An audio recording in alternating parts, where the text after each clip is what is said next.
So welcome back guys, this is Guru from Guru commerce वाला। First lecture में हमने start किया था with introduction of management detail में, एंड देन में लास्ट लेक्चर में हमने फर्स्ट चैप्टर स्टार्ट किया था with principles of management. Then we started with definition, और डेफिनेशन के बाद फिर मैंने आपको एक चार्ट दिखाया था जहाँ पे मैंने प्रैक्टिकल एग्जांपल लिया था बिग बाजार का, और किस तरह से लेवल्स ऑफ मैनेजमेंट हम प्रैक्टिकल वे ऑफ लाइफ में किस तरह से यूज होता है, और इसके ज़रिए, इसकी हेल्प से हम लोगों को जितने भी आंसर्स आगे पढ़ने हैं, जितने भी टॉपिक्स पढ़ने हैं, वो बहुत इजी हो जाएंगे। ठीक है। एंड अगर आपने ये लेक्चर नहीं देखा होगा लास्ट लेक्चर, तो प्लीज़ मैं रिक्वेस्ट करूँगा आप ये लास्ट लेक्चर जो कि introduction to the principles management, please ज़रूर देखना।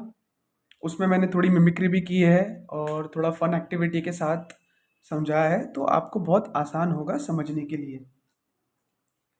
So let's start with next topic of the principles of management.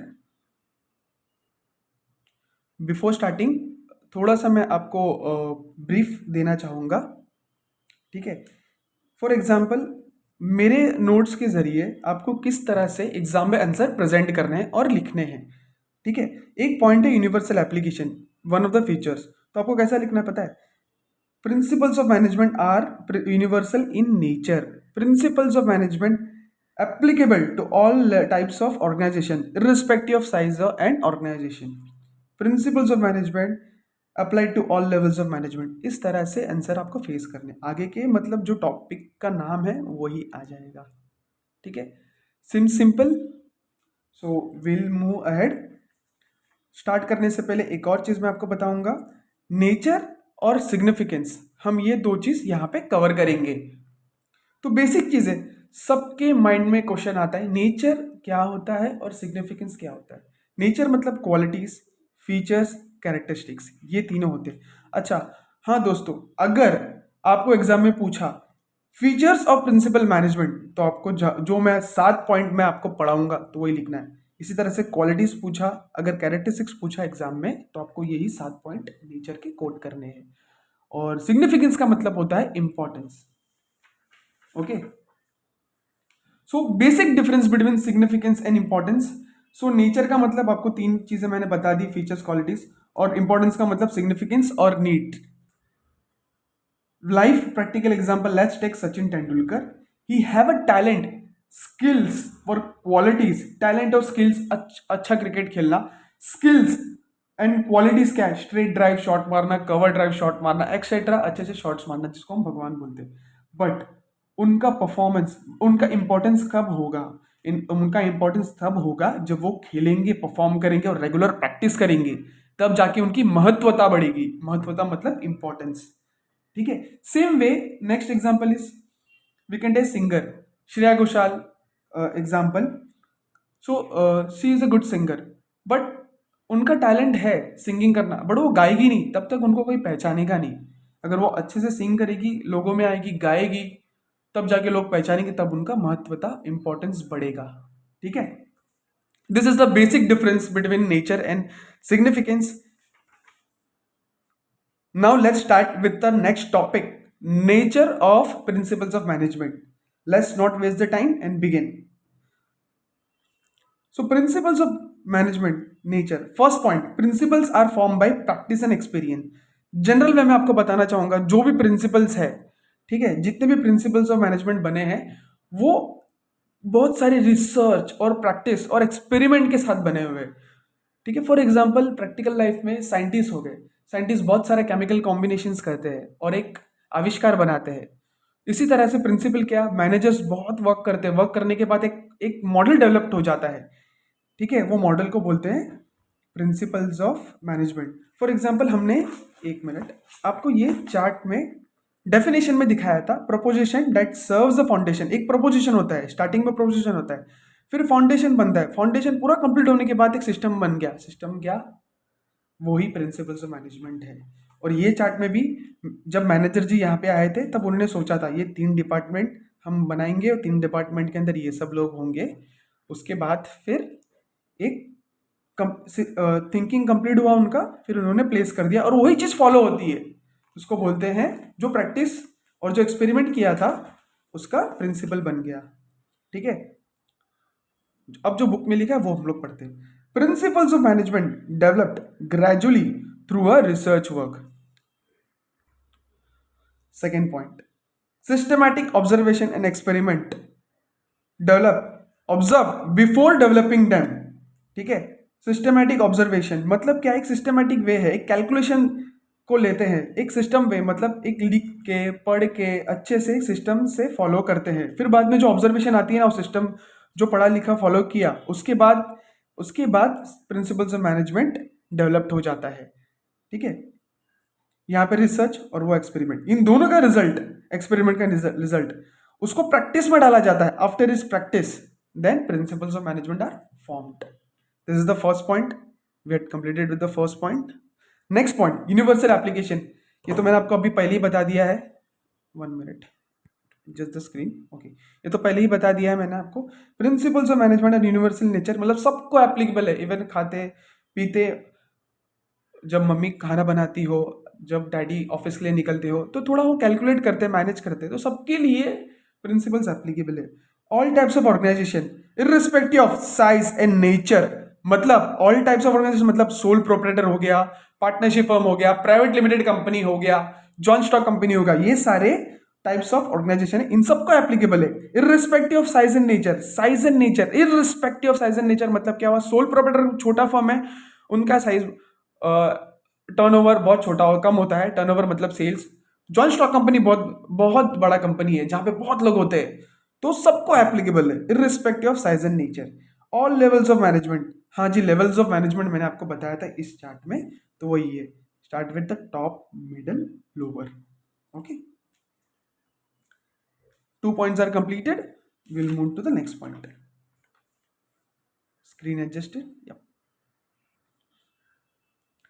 Behavioural in nature. So behavioural in nature का मतलब क्या हो गया, ठीक है, एक ग्रुप एक्टिविटी होता है, इसमें बोला जाता है कि बिहेवियर ह्यूमन नेचर पे बिहेव करता है। फॉर एग्जांपल मैं आपको बताता हूँ, समझो घर पे पापा है, उनको ये सारा चीज़ ना ह्यूमन नेचर पे बिहेव करता है। सो पापा को रोज दिन में 100 रुपीज़ कमाना है, ठीक है, उनके 2 बेटे हैं, वो दोनों बेटों से एक्सपेक्ट करेंगे कि तुम मेरे को दोनों को 50 रुपये ला के दो, बराबर है, उनको घर में 100 रुपीज़ चाहिए, दोनों बेटों से एक्सपेक्ट है, भले वो लड़का एक लड़का 40 रुपीज़ लाए, दूसरा लड़का 60 लाए, या 50-50 लाए, या 40-40 लाए, तो ये एक हो गया ग्रुप, पापा बट लीडर हेड है, और ये 2 बच्चे उनके सबॉर्डिनेट से ही, इस तरह से आप समझो, ठीक है। सो यहाँ पे हम आते हैं, so management is a group activity, ये ग्रुप है, पापा और इनके 2 बेटे ग्रुप हो गया। इसी तरह से हम यहाँ चार्ट में भी समझे थे, नाना पाटेकर हेड है और ये तीनों इनके ग्रुप में काम करते हैं। So this is the group activity. Okay, management aims to achieve certain goals through a human being, through a group of human being, मतलब management aims to achieve certain goal through a group of human being. कुछ कुछ goals होते हैं, पापा के जो goals है उनको उतना कमाना है, और वो किस तरह से कमाएंगे, इन दोनों को डेलीगेट करके, मतलब इन दोनों को सुपरवाइज करके, थोड़ी ऊपर नीचे हो सकती है, हाँ 45 हो गया, यहाँ पे 50 हो गया, ठीक है। इसी तरह से this is a group of activity aims to achieve certain goal through group of human being, ठीक है। यहाँ पे भी सेम एग्जाम्पल हमने ले लिया। Okay, management principles influence design to influence human being. Design to influence human being मतलब क्या हुआ कि you know the root cause analysis, हमने लास्ट लेक्चर में पढ़ा था कि इन्फ्लुएंस, ये अच्छा सैलरी नहीं करते तो इनको इन्फ्लुएंस करते हैं, इनको ट्रेन करते हैं कि भाई तू अच्छे से काम कर, एसआर के प्लीज अच्छे से काम कर, ठीक है, क्या प्रॉब्लम मुझे बता, मुझे शेयर कर, मैं तेरी प्रॉब्लम सॉल्व करूंगा। So influence the human being. So group principles control group through direct achieve the organisation objective goals similar होते हैं, ऑब्जेक्टिव बड़े लेवल पे होता है, गोल्स भी लॉन्ग टर्म शॉर्ट टर्म होते हैं। ऑब्जेक्टिव मतलब प्रॉफिट, ऑर्गेनाइजेशन को प्रॉफिट चाहिए, हायर सेल्स चाहिए, तो वो ऑब्जेक्टिव हो गया। Okay, so next point, general guidelines. तो जनरल गाइडलाइंस दोस्तों बहुत कॉमन है, मतलब ये हर एक चीज मैनेजमेंट के हर एक आंसर है ना, सब जगह पे मिलेगा आपको। General guidelines, behaviour in nature, subordinate control etcetera, ये सब जगह पे आपको मिलेगा। जनरल मतलब सबको एप्लीकेबल है। सो हम ये आगे भी पढ़ेंगे, ठीक है। तो जनरल गाइडेंस मतलब ये होता है tackling the organization situation wisely through solving the problem. Tackling the organ situation मतलब कोई सिचुएशन अच्छी नहीं थी, कुछ भी सिचुएशन खराब हो गई हो, तो उस सिचुएशन को आप प्रॉब्लम को आइडेंटिफाई करो और उसको सॉल्व करो। फॉर एग्जाम्पल हमने यहाँ पे देखा था शाहरुख खान की सेल्स अच्छे से नहीं हो रही थी, ये एक थोड़ी प्रॉब्लम थी, तो उसको प्रॉब्लम को हैंडल कैसे करना है, ठीक है। वो एडवर्टाइजमेंट करना है या तो दूसरा डिपार्टमेंट लाना है, शाहरुख को किधर स्विच करना है, तो इस प्रॉब्लम को हम लोग हैंडल किए थे। करेक्ट। होप आपको एग्जाम्पल्स अच्छे लगते हो। सेकेंड पॉइंट, सब point, not rigid. Not rigid मतलब नॉट फिक्स्ड, ठीक है, ये फिक्स नहीं होगा। नेक्स्ट पॉइंट में हम लोग ये भी पढ़ेंगे, फ्लेक्सिबल है, वही चीज है, कहाँ भी एक जगह पे स्थिर नहीं है, चेंजेस होते रहते हैं।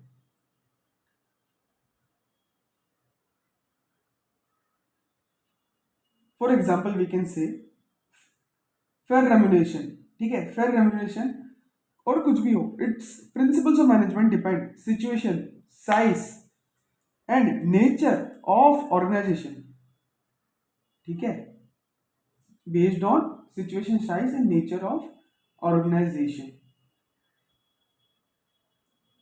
and can be applied depend on size, nature, situation of organization. For example we can say fair remuneration. fair remuneration किसको मिल सकता है गाइस?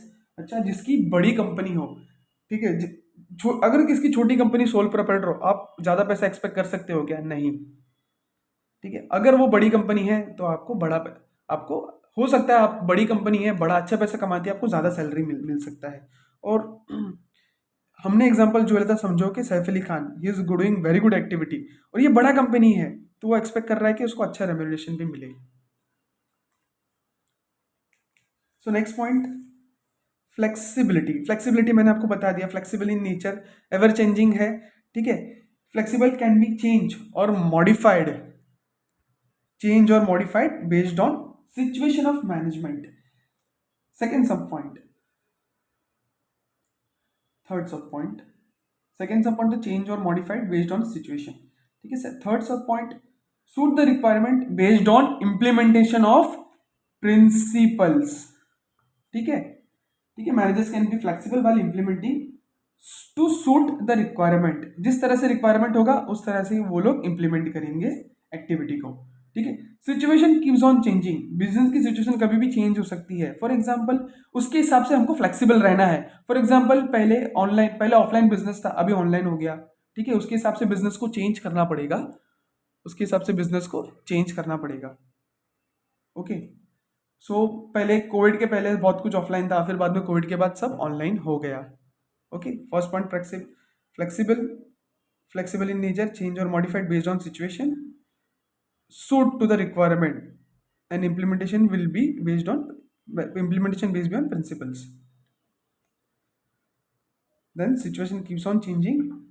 और एक पॉइंट है, सो इसके ऊपर ही पॉइंट है वो, principles of management can be adjusted और मॉडिफाइड, ठीक है, अकॉर्डिंग टू इट्स नीड।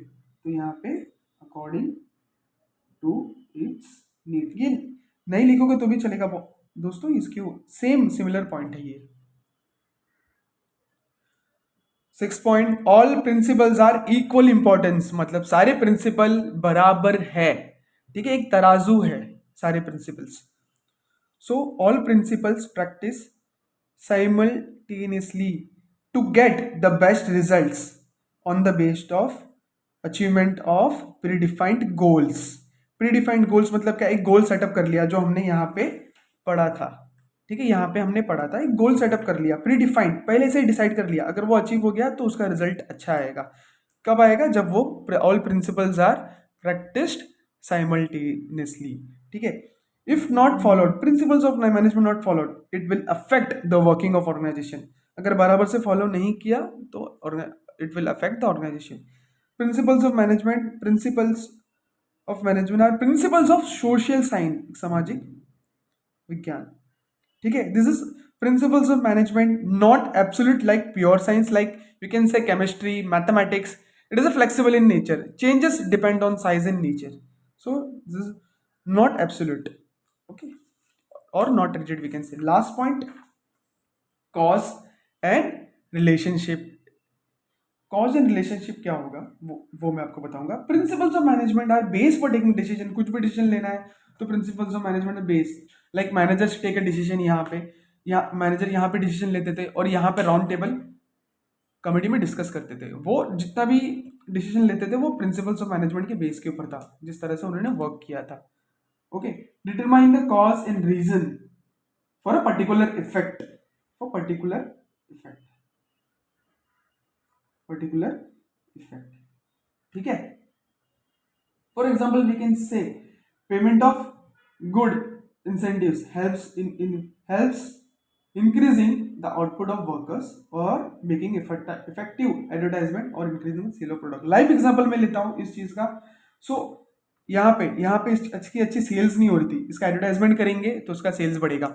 और यहाँ पे सैफ अली खान जी अच्छा काम कर रहे थे तो उनको रिवार्ड, यहाँ पे सैफ अली खान अच्छा काम कर रहे थे तो उनको रिवॉर्ड देना चाहिए, उनको बोनस अच्छा देना चाहिए, तो वो लोग मोटिवेटेड रहेंगे। तो इस तरह से कॉज एंड इफेक्ट होता है। अगर आप इनको अच्छा बोनस दोगे तो ये अच्छा परफॉर्म करेंगे, तो ये cause and effect relationship effect हो गया। तो यहाँ पे अच्छा एडवर्टाइजमेंट करेंगे तो ये प्रोडक्ट अच्छा बिक सकता है।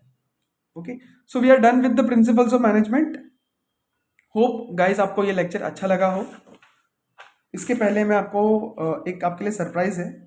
इसको याद करने का तरीका shortcut, so this is pub G face, P U B G F A और सी। सो ये शॉर्टकट तरीका है याद रखने का। ठीक है, होप गाइज आपको लेक्चर अच्छा लगा हो। अगर आपको कुछ डाउट है तो प्लीज़ मुझे कमेंट सेक्शन में आपके डाउट पूछिए, और मैं ट्राई करूंगा जितना शॉर्ट हो सके शॉर्ट लेक्चर्स बनाओ, वीडियोस बनाओ, क्योंकि बड़े बड़े लेक्चर्स बनाऊंगा आप बोर हो जाओगे गाइज। मैं ट्राई करूंगा 15 to 20 मिनट्स या तो 10 मिनट्स रखूं। आप कहीं भी ट्रैवल कर सकते हो, ट्रैवल करते करते सुन सकते हो वीडियो, और आप बहुत इंटरेस्टिंग वे में आपको मज़ा भी आएगा। ठीक है, मैं रिक्वेस्ट करूँगा गाइज जितना हो सके लेक्चर प्लीज़ शेयर करो, और फन वे में लोग सीखेंगे और लोगों का नॉलेज भी इनहेंस होगा, नॉलेज बढ़ेगा। ठीक है, thank you so much guys. मिलते हैं अगले लेक्चर में। Will start with the significance.